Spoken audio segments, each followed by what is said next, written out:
आज का हमारा टॉपिक है एंगुलर मोमेंटम। लीनियर मोशन में हम लोगों ने लीनियर मोमेंटम के बारे में पढ़ा है। लीनियर मोमेंटम की क्या प्रॉपर्टीज होती हैं। हर मूव करने वाली चीज के पास लीनियर मोमेंटम होता है। तो एंगुलर मोमेंटम हम ये बोलेंगे हर रोटेट करने वाली चीज के पास एंगुलर मोमेंटम होता है। मोमेंटम जिस तक जो प्रॉपर्टीज रखता है वही प्रॉपर्टी एंगुलर मोमेंटम भी रखता है। मोमेंटम की सबसे स्पेशल प्रॉपर्टी जो हम लोग यूज करते हैं वो है that momentum of A system is conserved. Momentum of A system is conserved. इसी तरह से angular momentum of A system is also conserved. Okay, तो एंगुलर मोमेंटम वो क्वांटिटी है जो किसी घूमने वाले सिस्टम में कंजर्व होती है। So angular momentum is a quantity which is conserve in a rotating body.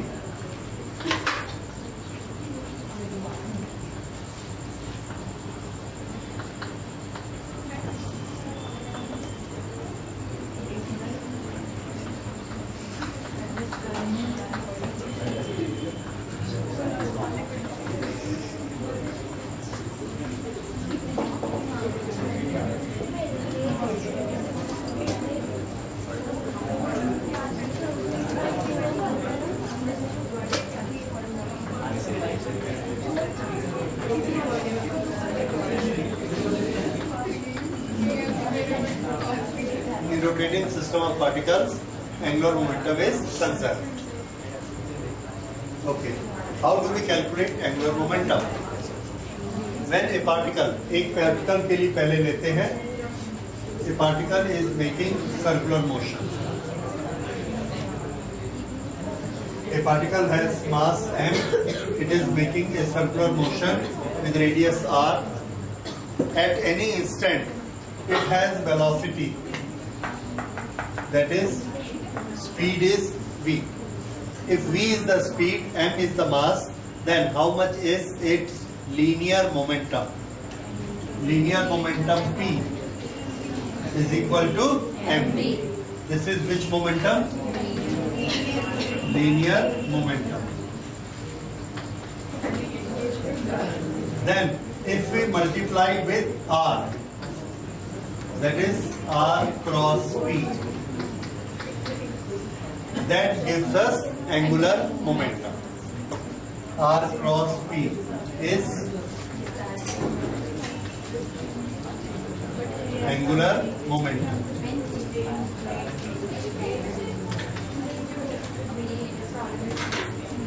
So, if we multiply this with R, we should also multiply this with R.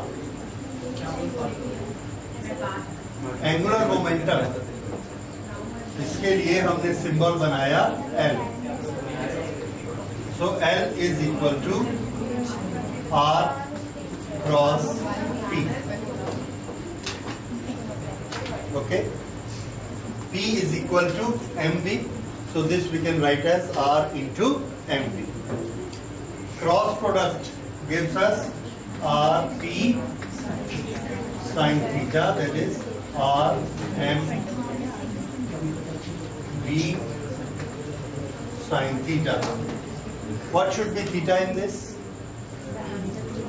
Angle between R and P. And P is mv, where m is a scalar quantity. Then which quantity has the direction? V.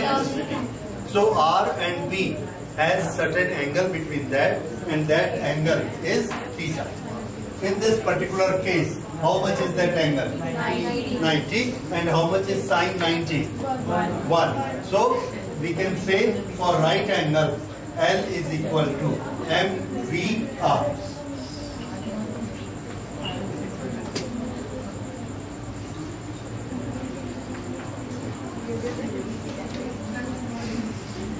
So formula for angular momentum is mvr. Okay. What is nature of angular momentum? The answer is nature of angular momentum is that it is a vector quantity.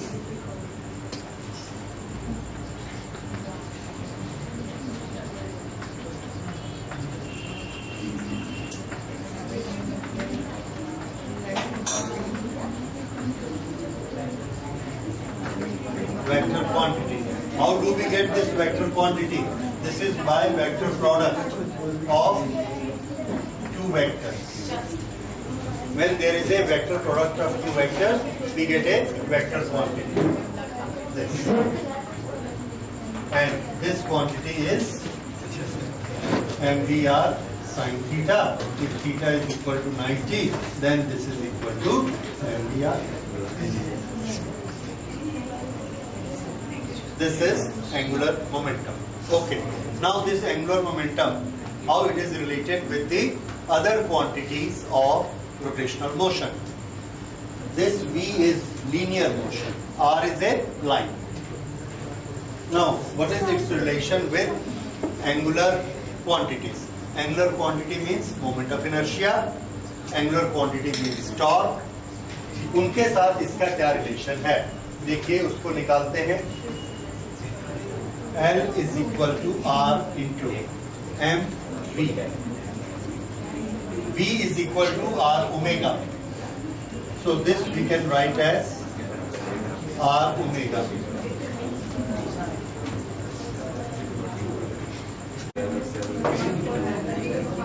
So this is equal to mr square omega. mr square किसका formula है? Moment of inertia I. So this is equal to I omega. So angular momentum is equal to moment of inertia multiplied by angular velocity.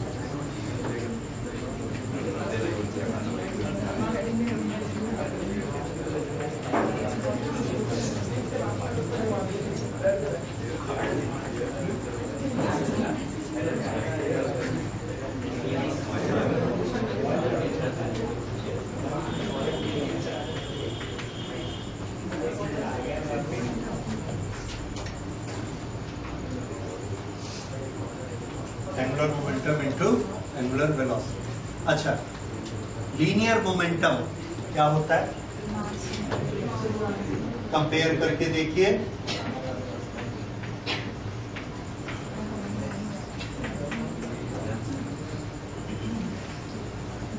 Inertia. Inertia मतलब क्या होता है? Mass into linear velocity.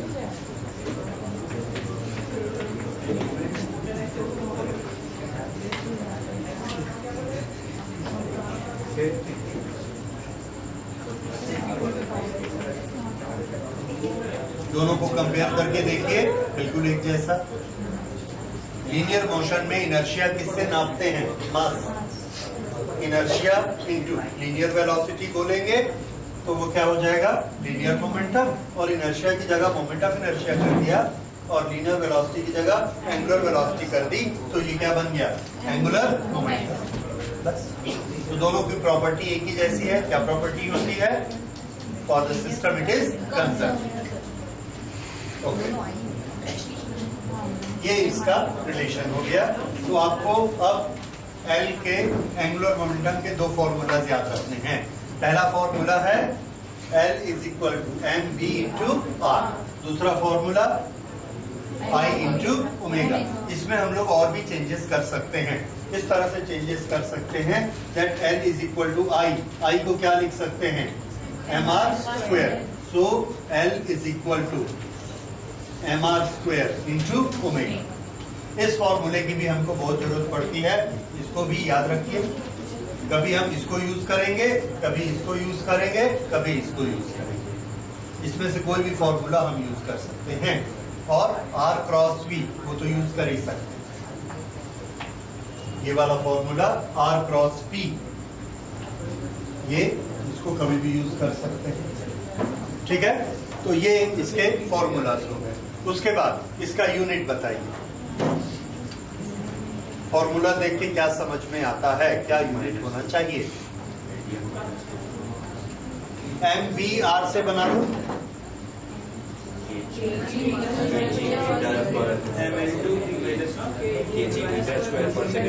हाँ, ठीक आ गया. kg metre पर second और 1 metre और आ गया. तो ये क्या हो जाएगा?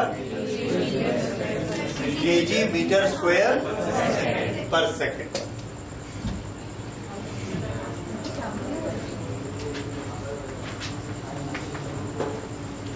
केजी मीटर स्क्वायर पर सेकेंड, ये इसका यूनिट हो गया। चूंकि इसके हमको एफ वाला कोई फॉर्मूला इसके साथ नहीं मिला हुआ है, अदरवाइज हम न्यूटन भी यूज कर लेते हैं। जैसे टॉर्क का यूनिट क्या होता है? न्यूटन मीटर, क्योंकि उसमें हम एफ यूज करते हैं। ओके, ये हुआ केजी मीटर स्क्वायर पर सेकेंड। डायमेंशंस बोलिए। राइट, डायमेंशंस M/L2T-, ये डायमेंशंस हो गई और ये यूनिट हो गया T-1 पर सेकेंड, T-1। ओके, ये हो गया इसका यूनिट्स, डायमेंशंस। अब हम लेते हैं इसकी कैलकुलेशंस। किस तरह से इसको हम कैलकुलेट करते हैं। जिस तरह से टॉर्क को हमने अलग अलग तरीके से कैलकुलेट किया था, कंपोनेंट बना के, उस तरह से हम इसको भी कैलकुलेट कर सकते हैं। इसमें क्या क्या चीज का क्रॉस मल्टीप्लिकेशन है, R और V, इनका मल्टीप्लिकेशन है। तो ये मल्टीप्लिकेशन दो तरह से हो सकता है और उन दोनों मेथड्स को देखिए किस तरह से मल्टीप्लाई करेंगे। वेलोसिटी का डायरेक्शन कोई भी हो सकता है, तो हमने कोई भी डायरेक्शन लिया है। अगर हम ऐसा डायरेक्शन लें तो आप बोलेंगे कि 90 डिग्री क्यों लिया है। ऐसा लेते तो आप बोलते वेलोसिटी का डायरेक्शन ऐसा क्यों लिया है। इसलिए हमने कैसा लिया, कोई भी direction, this is any direction. ठीक है, तो फिर से एक बार, पहले मेथड में हमने क्या किया था, वेलोसिटी के दो कंपोनेंट बनाए थे। एक का नाम क्या था, वेलोसिटी रेडियल, ये किसकी डायरेक्शन में है, रेडियस की डायरेक्शन में है, radius of rotation, position vector. दूसरा कंपोनेंट V का कौन सा लिया था, जो इसके टेंजेंशियल है, इस कंपोनेंट से 90 डिग्री बनाते हुए। और एंगुलर मोमेंटम कौन बनाएगा, जो इसको रोटेट कराएगा। रोटेट कराने में किसका हाथ है, V टेंजेंशियल। इसलिए एंगुलर मोमेंटम में m के साथ, मास के साथ किसका मल्टीप्लिकेशन होगा, velocity tangential, m into VT multiplied by R। R पूरा का पूरा हमने लिया, लेकिन वेलोसिटी पूरी नहीं ली। वेलोसिटी कौन सी ली, VT। क्यों, ये इसके परपेंडिकुलर है और इसके कारण ये सर्कुलर मोशन बनाता है। इस V रेडियल के कारण सर्कुलर मोशन नहीं बनाता। इसलिए इसका फॉर्मूला MRV टेंजेंशियल और MRV टेंजेंशियल। V टेंजेंशियल की वैल्यू बताइए। वेरी गुड, अगर ये V है तो इसकी वैल्यू कितनी होगी, और इसकी V sin थीटा। तो इसको हम क्या लिख सकते हैं, MRV sin theta, MVR sin theta. ये इसका मैग्नीट्यूड आ गया, मैग्नीट्यूड L का MVR sin थीटा। ये हमने इस तरीके से निकाला, किसको कंपोनेंट करके, V। अब इस डायग्राम में आते हैं। इसमें हमने बताया ये पोजीशन वेक्टर है और ये वेलोसिटी है। इसमें हम वेलोसिटी की डायरेक्शन नहीं बदलते। पोजीशन वेक्टर के दो कंपोनेंट बनाते हैं, एक कंपोनेंट परपेंडिकुलर टू वेलोसिटी और दूसरा component along the velocity. Along the velocity को कैसे लिखना है, R पैरेलल और इसको R नॉर्मल। अब अगर हमको एंगुलर बनाना है तो R और V, R को रेडियस R होना चाहिए और V उसके नॉर्मल होनी चाहिए, तब ये वाला हैंडल ऐसा घूमेगा। तो यहां पर हमको कौन से R के साथ कौन से V को मल्टीप्लाई करना है, V तो वही है, कौन से R के साथ मल्टीप्लाई करना है, R परपेंडिकुलर। तो यहां पर हमने बनाया L is equal to M into R perpendicular multiplied by V। यहाँ पे V के कंपोनेंट नहीं किए, यहाँ पे V का कंपोनेंट लिया था, यहाँ R को नहीं तोड़ा था। तो दोनों में से कोई भी मेथड हम अडॉप्ट कर सकते हैं, चाहे तो V को तोड़ दें चाहे R को। V के कंपोनेंट लिए, यहाँ R का कंपोनेंट लिया, ये बन गया। अब ये बताइए R का परपेंडिकुलर कंपोनेंट कितना है इन दोनों के बीच, ये एंगल है थीटा, तो ये एंगल भी कितना हुआ थीटा। इस थीटा के लिए ये परपेंडिकुलर है, तो परपेंडिकुलर अपॉन हाइपोटेनियस क्या होता है साइन थीटा। इसलिए ये वाला जो आर परपेंडिकुलर है, r perpendicular upon r is equal to r perpendicular upon r is equal to sine theta. तो आर परपेंडिकुलर कितना हुआ आर साइन थीटा। तो ये वाली साइड कितने को रिप्रेजेंट करती है r sine theta multiplied by v, so this is m v r sin। तो हम ये देखते हैं, भले हम ये मेथड अडॉप्ट करें या ये मेथड अडॉप्ट करें, क्वांटिटी तो एक ही आती है।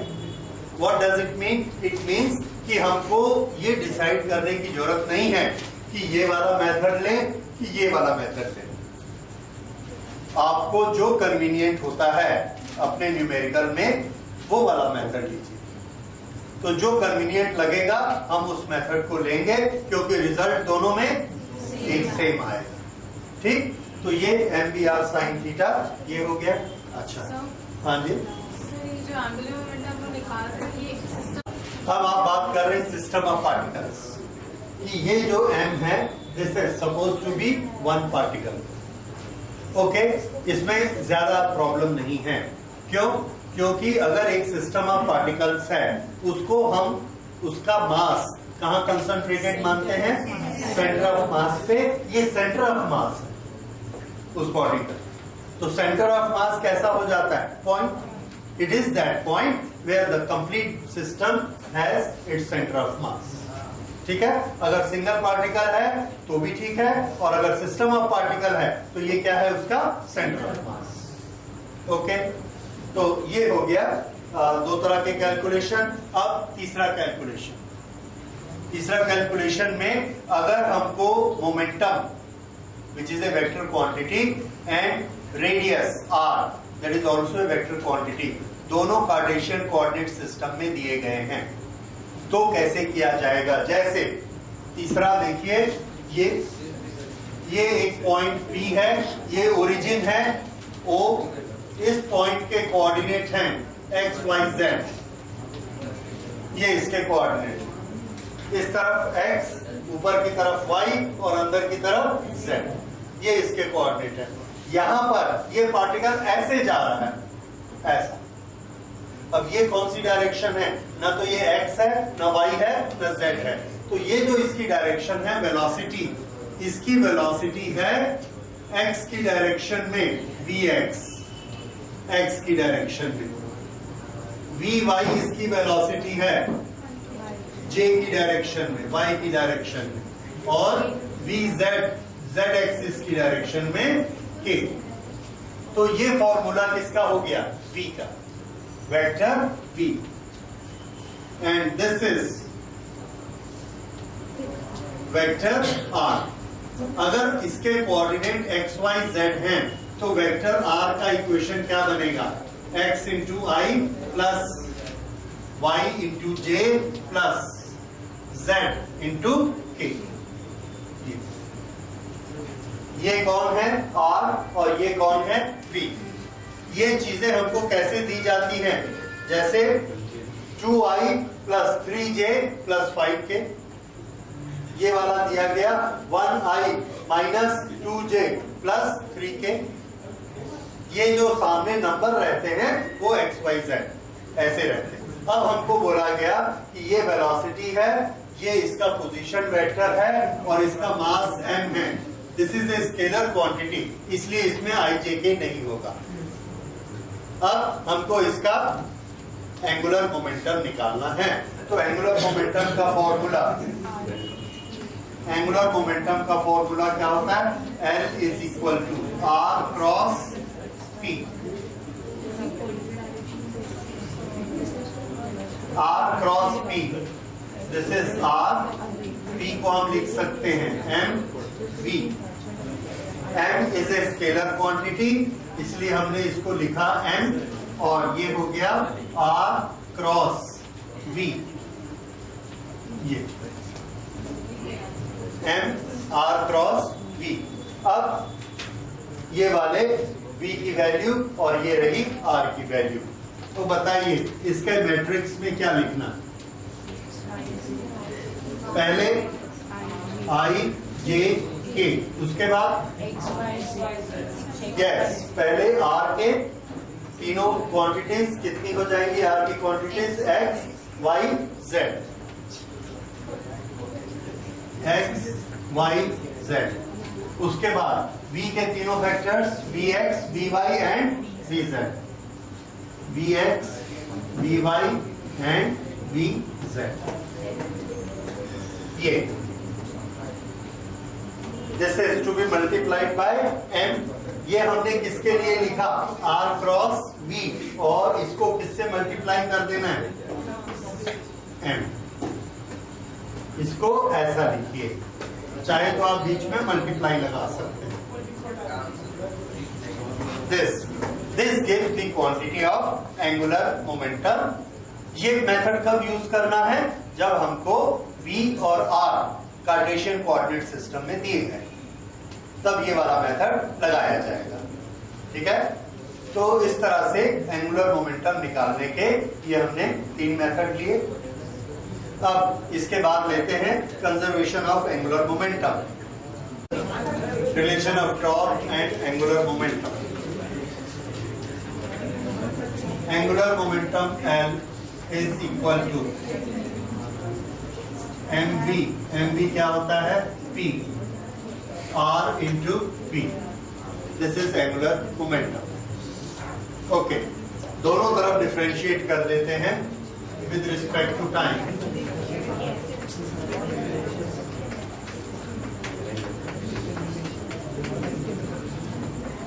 ये हो गया dl by dt। This is equal to r into dp by dt। Now what is dp by dt?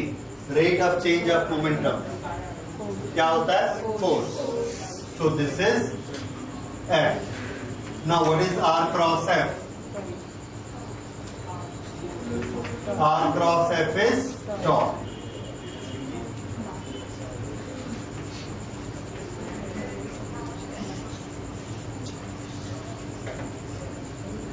इसको हम क्या लिख सकते हैं? Rate of change of angular momentum.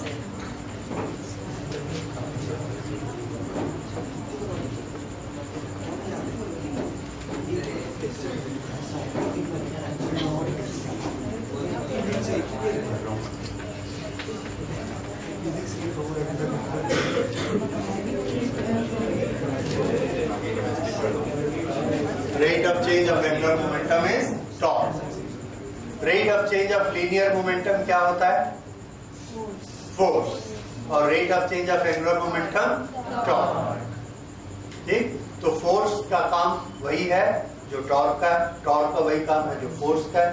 Momentum और एंगुलर मोमेंटम इन दोनों की कैरेक्टरिस्टिक एक जैसी है और सारे रिलेशन एक जैसे।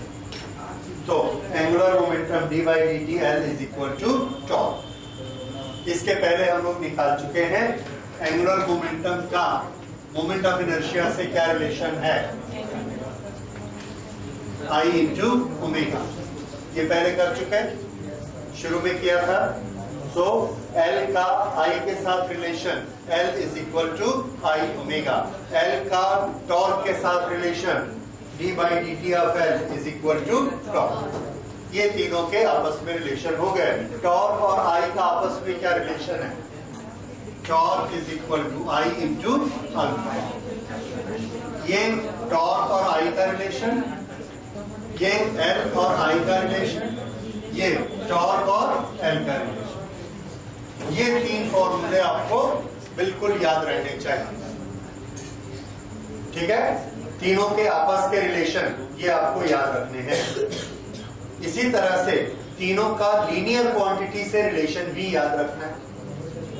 लीनियर क्वांटिटी से क्या रिलेशन है?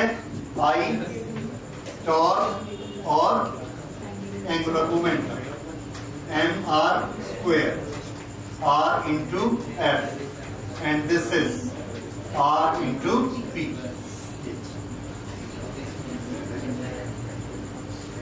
ये लीनियर के साथ रिलेशन और ये आपस में एंगुलर क्वांटिटीज के साथ रिलेशन। ये सब फॉर्मूलाज आपको याद रहने चाहिए, तभी हम इसके न्यूमेरिकल आगे बना सकते हैं। अच्छा, अब इसके बाद अगली चीज लेते हैं, conservation of angular momentum and it's effects. Angular momentum conserve होता है, इसका क्या मतलब है? एंगुलर मोमेंटम में कौन कौन सी क्वांटिटीज होती हैं? तो हमारे पास एंगुलर मोमेंटम का एक फॉर्मूला है, angular momentum is equal to m into r into v। Okay, इसमें दूसरा फॉर्मूला हमारे पास क्या है? I into omega. I को हम क्या लिखते हैं? mr square. तो तीसरा फॉर्मूला क्या बना? mr square omega. ये फॉर्मूले को थोड़ा देखिए, what is omega in this? Angular velocity. Angular velocity means एक सेकंड में कितना राउंड लगाएगा, दैट इज एंगुलर वेलोसिटी। एक सेकंड में कितना एंगल बनाएगा। What is m? Mass. What is r? Radius. अच्छा, अब एक बॉडी को एंगुलर मोमेंटम का कंजर्वेशन का लॉ, पहले इस लॉ को लिख लेते हैं फिर उसको अप्लाई करेंगे। तो लॉ को नोट करिए, conservation of angular momentum.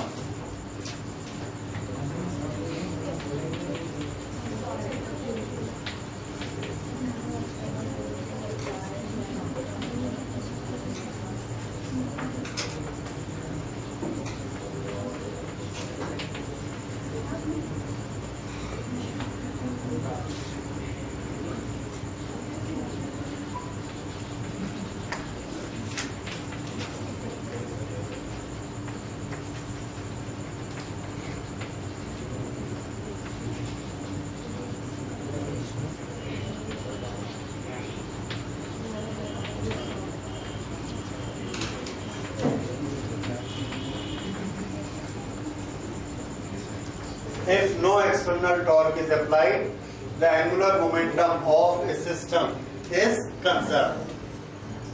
If no external torque is applied, ठीक है?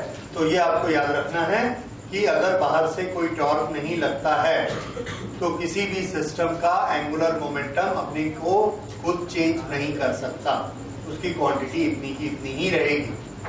जैसे एक बॉल को हमने रोटेट कर दिया, एक सिस्टम को रोटेट कर दिया, अगर उसका एंगुलर मोमेंटम 1000 है तो वो 1000 ही रहेगा, भले उसके अंदर के पार्टिकल्स एक दूसरे से दूर हो जाएं, नजदीक हो जाएं, फास्ट घूमे, स्लो घूमे, कुछ भी करे, लेकिन एंगुलर मोमेंटम उसका 1000 ही रहेगा, वो चेंज नहीं होगा। ये कहां कहां एप्लीकेबल होता है, कहां कहां हम इसको देखते हैं, उसके लिए जो मेन फॉर्मूला आप याद रखेंगे वो है L is equal to mr square omega. इसमें आप देखिए, अगर हमको L को कांस्टेंट रखना है, constant, no external torque is applied, तो इसको कांस्टेंट रहना पड़ेगा। किसी बॉडी का मास नहीं बदल रहा है तो मास भी कैसा हो गया? कांस्टेंट। ओके, अब दो चीजें क्या बची? आर स्क्वायर और ओमेगा। आर क्या चीज है? रेडियस। ओमेगा एंगुलर वेलोसिटी, कितना फास्ट कोई चीज घूमता है, दैट इज एंगुलर वेलोसिटी। अगर हमने किसी घूमती हुई चीज का रेडियस कम कर दिया, बिना बाहर टॉर्क लगाए रेडियस कम कर दिया, अब ये तो कांस्टेंट है। अगर हमने इसको कम किया तो ऑटोमेटिकली इसको ज्यादा हो जाना पड़ेगा। ज्यादा हो जाना पड़ेगा मीन्स वो ऑब्जेक्ट तेजी से घूमना शुरू कर देगा, ताकि दोनों का मल्टीप्लिकेशन फिर उतना ही आए जितना कि पहले होता था। ठीक है, इस तरह से अगर आर को बदलेंगे तो ओमेगा बदल जाएगा, और अगर आर को बढ़ाएंगे तो ओमेगा कम हो जाएगा, आर को कम करेंगे तो ओमेगा बढ़ेगा। ये होता है conservation of angular momentum. So omega depends on R. So if R increased, omega decrease. And if R is decreased, then omega will increase. इसके एग्जाम्पल, बड़े इंटरेस्टिंग एग्जाम्पल इसके होते हैं। तो इसके कुछ एग्जाम्पल मैं आपको एक्सप्लेन करता हूं।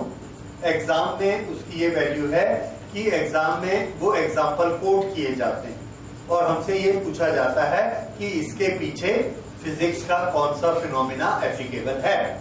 हम बताएंगे कि उसके पीछे conservation of angular momentum applicable है।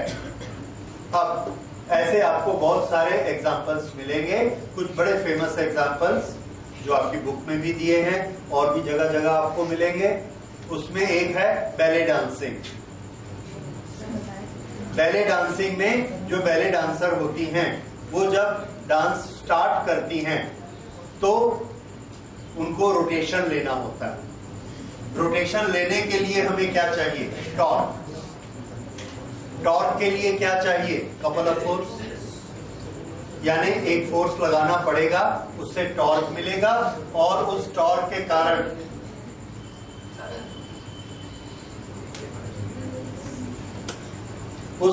के कारण घूमना शुरू होगा। वो टॉर्क कैसे लगाते हैं? दोनों पैर को यूज करके। एक पैर को बनाते हैं सेंटर और दूसरे पैर से पुश करते हैं। हम लोग सब यही करते हैं घूमने के लिए, एक पैर को कांस्टेंट रखते हैं और दूसरे पैर से ऐसा पुश करते हैं। अगर ऐसा पुश करेंगे और ये लाइन है, ऐसा पुश किया नॉर्मल डायरेक्शन में, तो कैसा रोटेशन आएगा? एंगुलर। हम सबको मालूम है कैसे घूमना है एक पैर से। वैसे ही जोर से टॉर्क लगाया तो क्या शुरू हो गया? Rotational motion.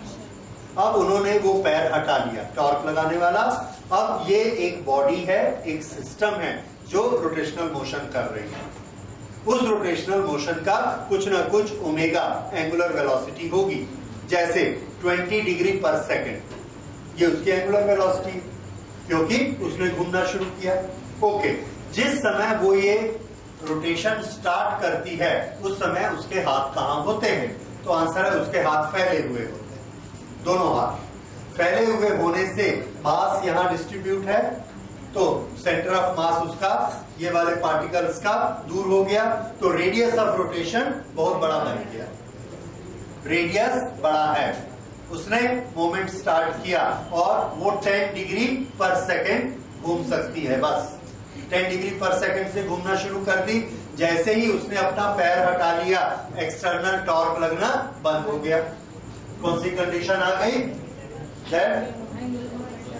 No external torque. अब ये जब एक्सटर्नल टॉर्क बंद हो गया, जैसे ये बंद हुआ, उसने क्या किया?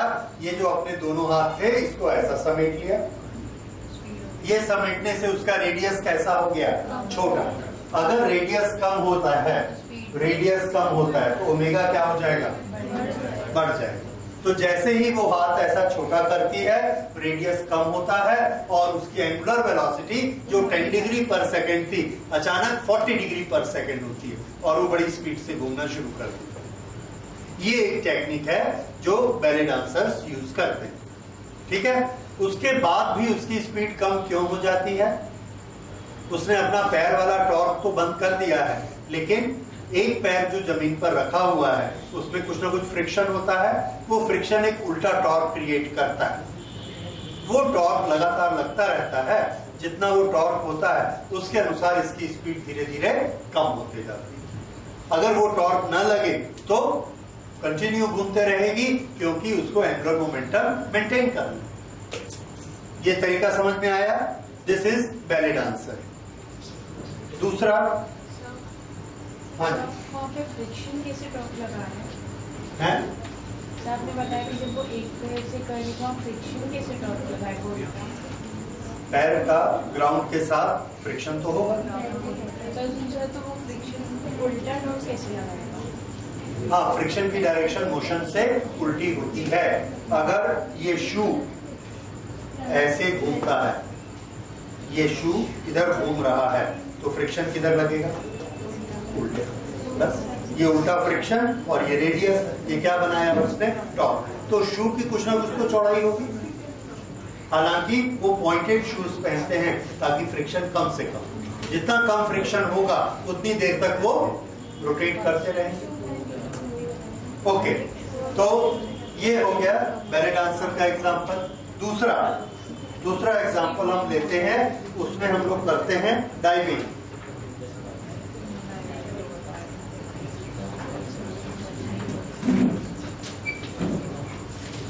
किसी ने डाइविंग देखी है टीवी पर? सामने तो ऑफ कोर्स आप लोगों ने नहीं देखी, देखी है सामने भी?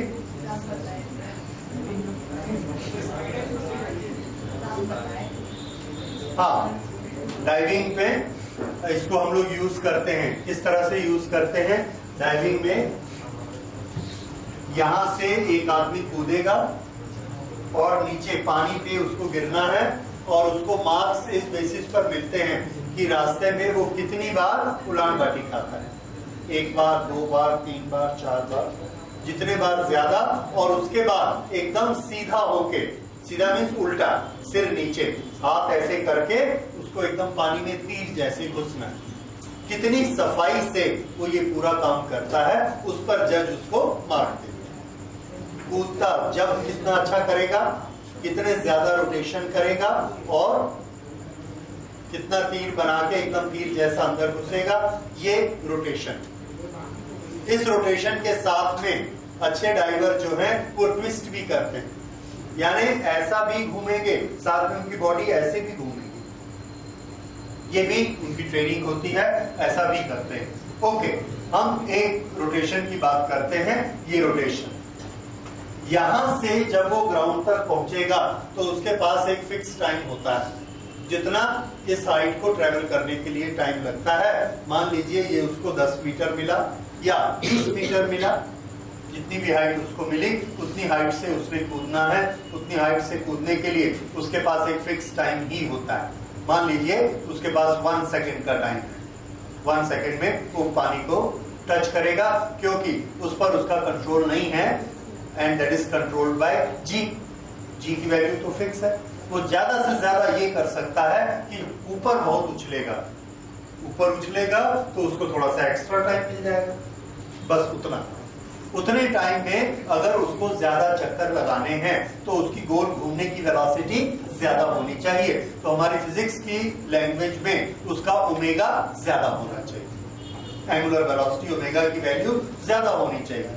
1 सेकेंड में 4 राउंड, नहीं कर पाया तो 1 सेकेंड में 3 राउंड। ये इतना वो चाहता है।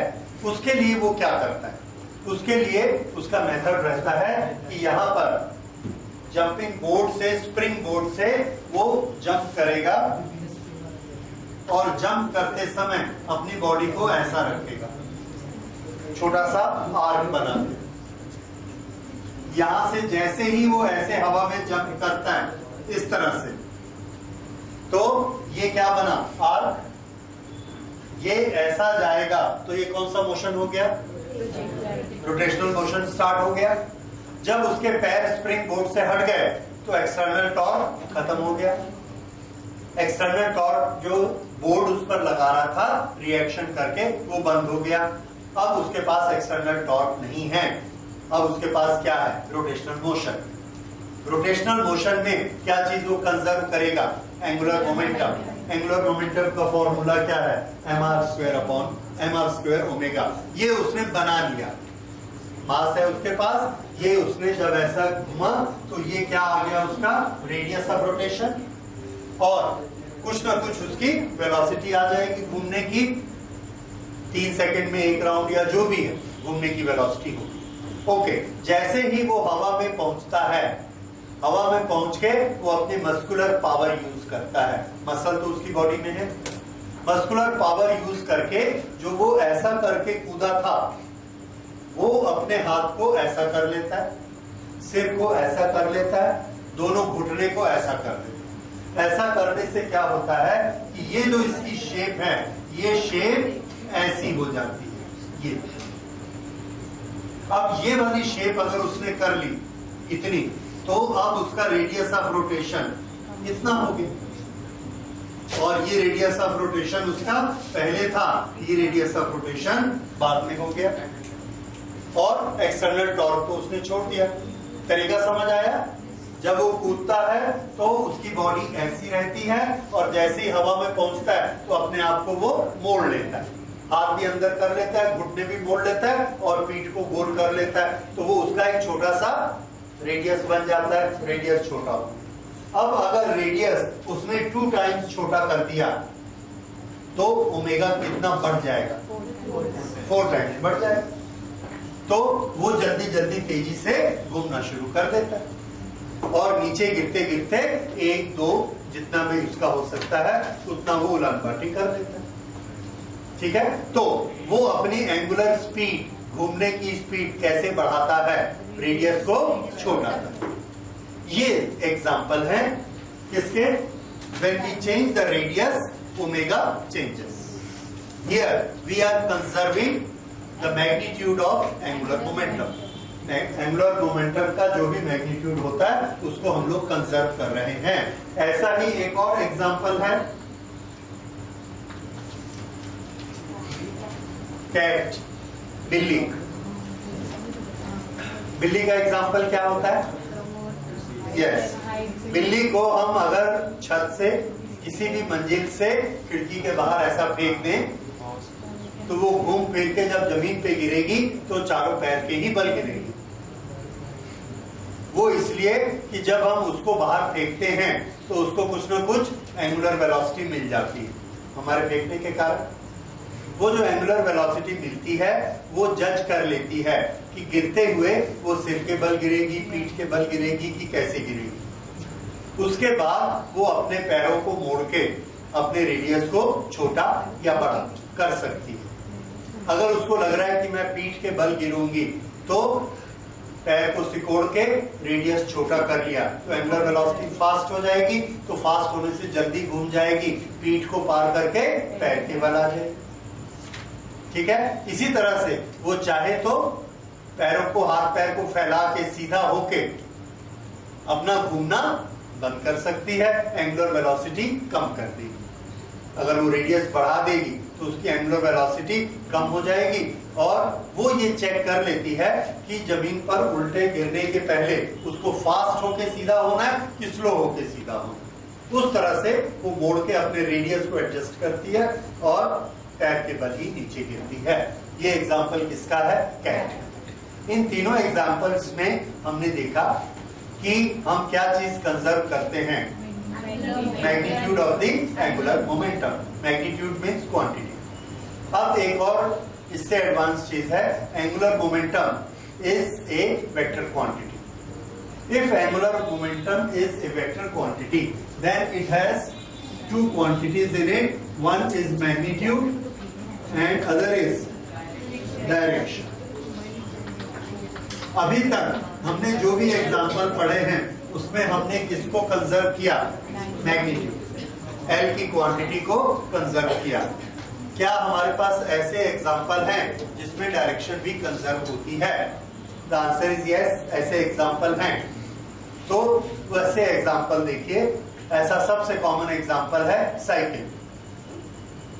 साइकिल में जब हम साइकिल चलाते हैं और उस पर बैठते हैं और आपको हम कहेंगे दोनों पैर पैडल पे रख लो, तो दोनों पैर आप पैडल पे रखोगे और साइकिल एक न एक तरफ गिर जाएगी। लेकिन अगर साइकिल चलती रहती है तो एक तरफ नहीं गिरती, फिर आप आराम से दोनों पैर पैडल पे रख के चलते रहते हैं। तो ये कैसे होता है? इसके लिए देखिए, ये सामने का व्हील है, हमने साइकिल को स्टार्ट किया,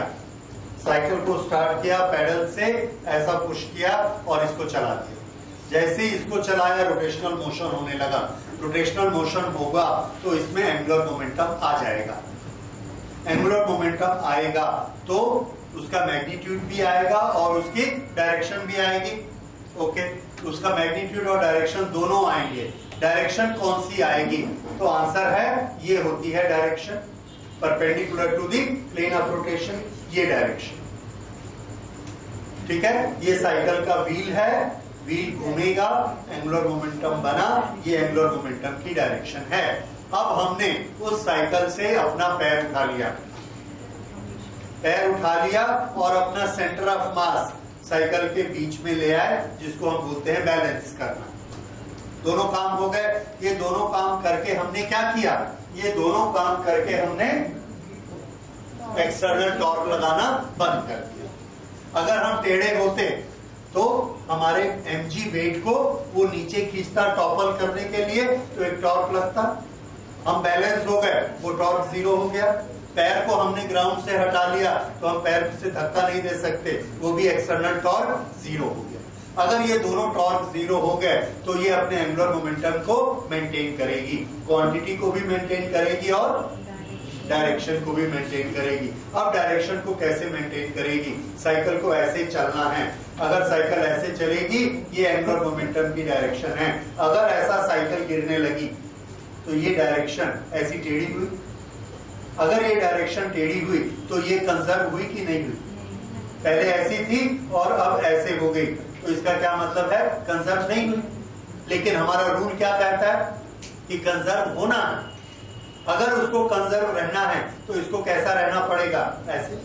अगर इसको ऐसा रहना पड़ेगा तो व्हील को कैसा रहना पड़ेगा? ऐसे, क्योंकि ये इसके परपेंडिकुलर है। इसलिए जितनी देर तक साइकिल चलती रहेगी, ये वाला एक्सल उसका ऐसा नहीं हो सकता।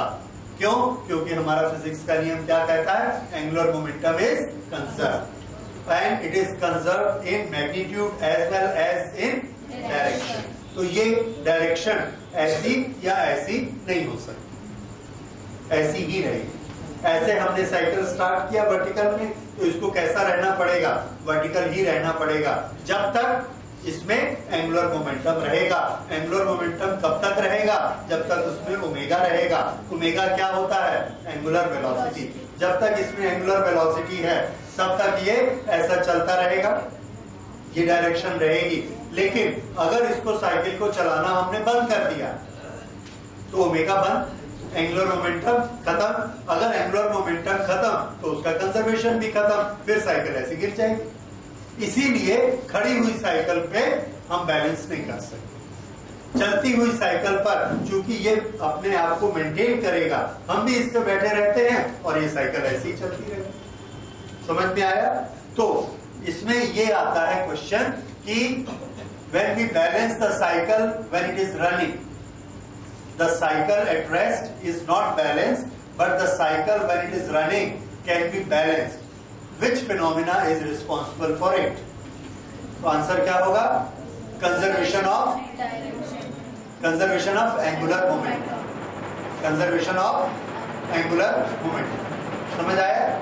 ये इसका होता है और एग्जैक्टली यही एक फिनोमिना दूसरे चीज में काम करता है और वो है टॉप। लट्टू चलाते हैं हम जमीन में, टॉप चलाते हैं। उस टॉप को चलाते हैं, अगर वो नहीं चल रहा होता तो गिर जाता है, लेकिन अगर चल रहा होता है तो खड़ा रहता है, एक नोक पे भी खड़ा रहता है। क्यों?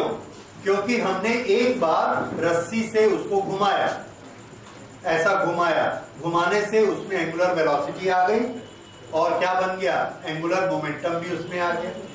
MR square omega angular momentum उसमें आ गया। उसके बाद हमने रस्सी हटा ली, हर चीज हटा ली, एक्सटर्नल टॉर्क लगना बंद हो गया, तो ये एंगुलर मोमेंटम को कंजर्व करेगा। अगर ये ऐसा घूम रहा है तो एंगुलर मोमेंटम की डायरेक्शन बताइए। अगर ये ऐसा घूमता है तो एंगुलर मोमेंटम की डायरेक्शन बाहर, मतलब इधर कि इधर, इस तरफ।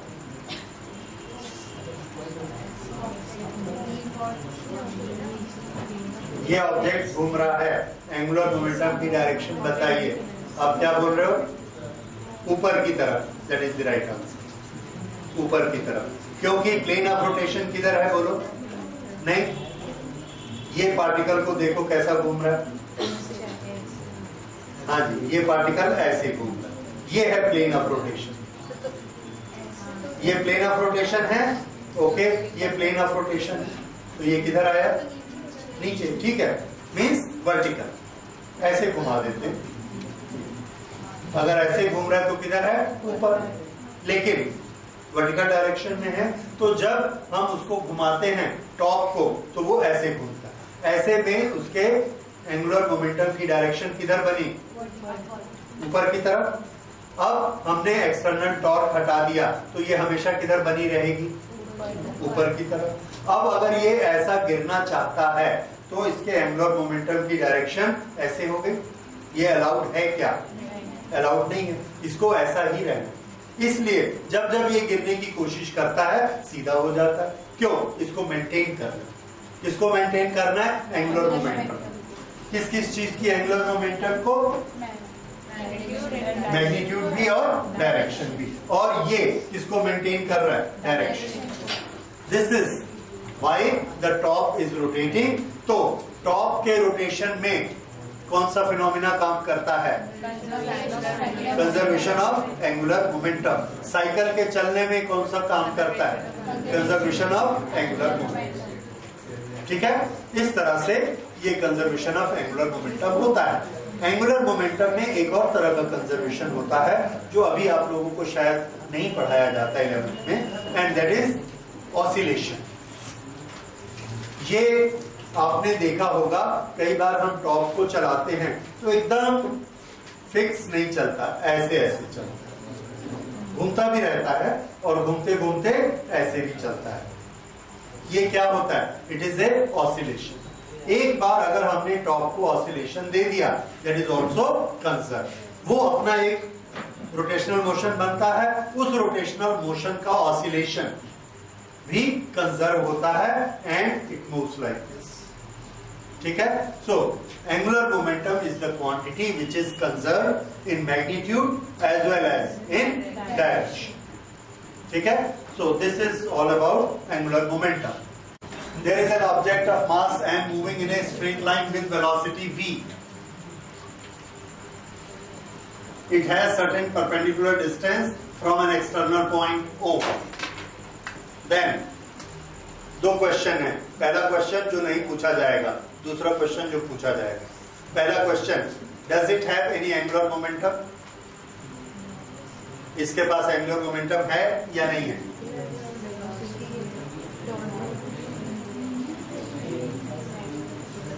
ओके, तो देखिए जब ये पार्टिकल यहां पर था इसके रिस्पेक्ट में ये इसकी पोजीशन थी। फिर जब ये यहां से यहां चला गया तो पोजीशन वेक्टर कहां है? ये। फिर जब यहां से यहां चला गया तो पोजीशन वेक्टर, फिर यहां चला गया पोजीशन वेक्टर। पोजीशन वेक्टर क्या कर रहा है? एंगुलर मोशन कर रहा है। पोजीशन वेक्टर एंगुलर मोशन कर रहा है। जब हमारी साइकिल चलती है तो उसका स्कोप क्या करता है? एंगल बढ़ाता है अपना। ये देखो एंगल बढ़ रहा है, एंगल बढ़ रहा है तो इसका मोशन कैसा हो गया? Angular motion. तो ये वाला पार्टिकल एंगुलर मोशन कर रहा है कि नहीं? कर रहा है। ठीक है, लेकिन किसके रिस्पेक्ट में? ओ के रिस्पेक्ट में। ओ के रिस्पेक्ट में अगर ये पॉइंट को हम यहां ले लें तो फिर ये एंगुलर मोशन नहीं कर रहा, फिर क्या कर रहा है? Linear motion. समझ आया? सो अब हम इसको शब्दों में लिखते हैं, with respect to any external point a straight moving object makes angular motion. समझ आया? So with respect to an external point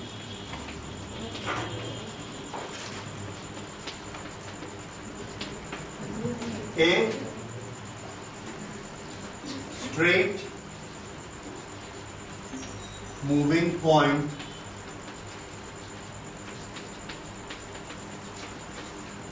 makes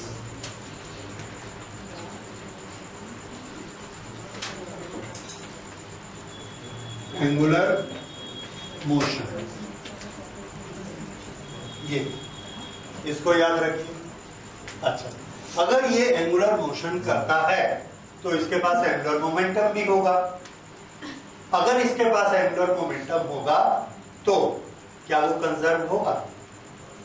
तो आंसर है यस, एंगुलर मोमेंटम हमेशा कंजर्व होता है, इस एग्जांपल में भी कंजर्व होगा, याद रखिए। उसके बाद हमको बोला जाता है कि प्रूफ करो कि इसका एंगुलर मोमेंटम कंजर्व होता है। ये चीज आपको प्रूफ करनी है and it's very easy to prove. किस तरह से? यहां से हमने ये ऐसा चलते जा रहा है, ये इसका एंगल बढ़ते जा रहा है। This is θ1, this length is r1, this length is r2, this angle is θ2, this length is r3, this angle is θ3। Okay, angular momentum का फॉर्मूला क्या है? mv/r sin theta. Okay,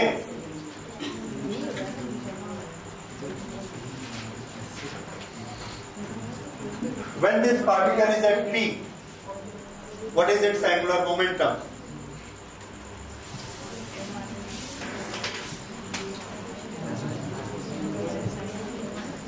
At P, angular momentum L is equal to m into v into perpendicular distance. How much is this distance? R. So this is R. Okay. At Q,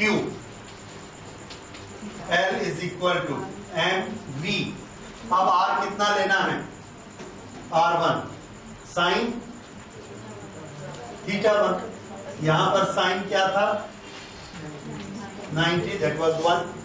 अब बताइए R1 sin θ1, ये वाला triangle थोड़ा देखिए, ये triangle R1 के दो component. Okay, sin θ1 की वैल्यू क्या है? sin θ1 का परपेंडिकुलर कौन है? हाइपोटेनियस R1 को इधर ले आइए। R1 sin θ1 किसके बराबर होता है? R। तो ये कितना हो गया? R1 sin θ1 की वैल्यू क्या हो गई? R। सो ये कितना बना? mv/r। ठीक, उसके बाद एट R mv। अब ये डिस्टेंस कितना है? R2, angle θ2। सो mv/r2 sin θ2। अब इस ट्रायंगल में देखिए, ये रहा R2, ये रहा θ2, तो R2 sin θ2 किसके बराबर हुआ? R के बराबर। θ2 के सामने परपेंडिकुलर कौन है? R/R2 is equal to sin θ2। तो R2 sin θ2 क्या हुआ? R। So again this is equal to mv/r। अब S पर आ जाइए, mv/r3 sin θ3। अब ये रहा R3 और ये रहा θ3। sin θ3 किसके बराबर है? sin θ3 is equal to R/R3, ये वाले ट्रायंगल में। तो R3 sin θ3 is equal to R। फिर से हमने इसको लिखा, तो ये R3 sin θ3 is equal to R।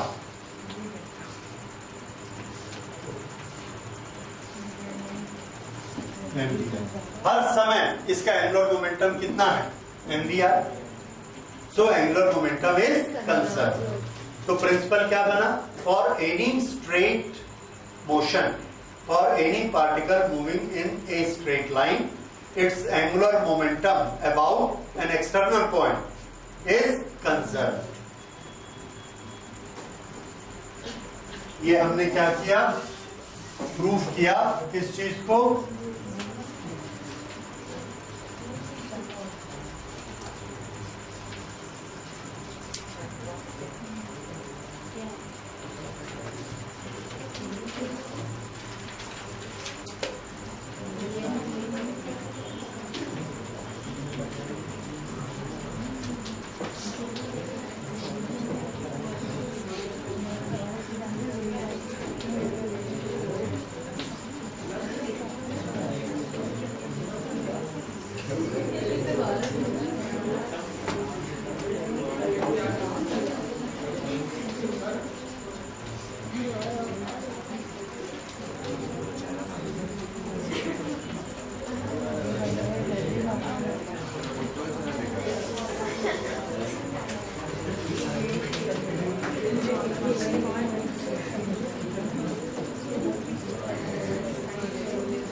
ये इसका हमने प्रूफ किया, और ये प्रूफ कभी कभी एग्जाम में आता है।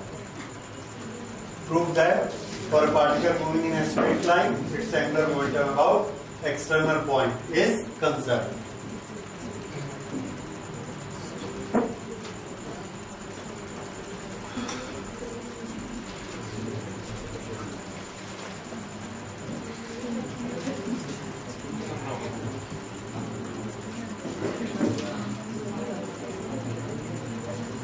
ये जितने ट्रायंगल बन रहे हैं, इन सब ट्रायंगल के बारे में एक चीज कॉमन है। क्या बता सकते हैं वो क्या चीज है? Right, that is perpendicular height. देखिए, यहां से अगर मैं इसके पैरेलल एक लाइन बना दूं, ये पहला ट्रायंगल, इसका बेस कितना है? 1 सेकेंड में ये पार्टिकल कितना दूर जाता है? v। 1 सेकेंड में यहां से यहां तक गया, तो ये डिस्टेंस कितना है? v। और इसकी हाइट कितनी है? r। तो एरिया कितना है? Half v into r।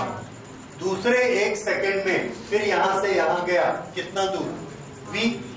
तो बेस कितना है? v। और इसकी हाइट कितनी है? ये पॉइंट की इस लाइन से हाइट r। तो एरिया कितना हुआ? Half v r. जो इसका हाफ वी आर था, इसका भी हाफ वी आर। अब ये तीसरे ट्रायंगल में आइए, यहां से यहां बेस कितना है?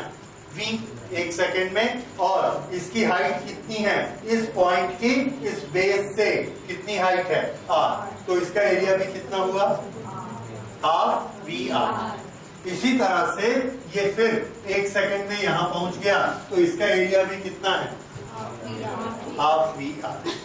तो क्या हो रहा है? हर 1 सेकेंड में वो बराबर बराबर एरिया बना रहा है। ये जो बराबर बराबर एरिया बनता है, इसको हम कहते हैं areal velocity. So if an object is moving in a straight line, then its areal velocity about an external point is constant. Note करिए, if a particle is moving with uniform speed, if a particle is moving with uniform velocity in a straight line,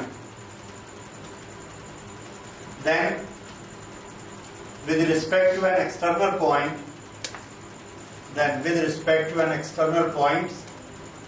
its aerial velocity is constant.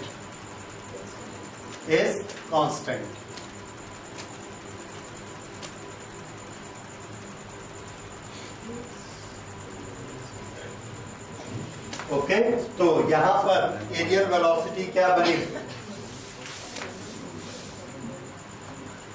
Aerial velocity half v are.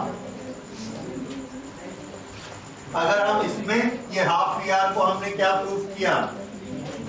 Constant. अगर इसमें m को multiply कर दें, m is a constant quantity, 2m को multiply किया तो ये क्या बन गया?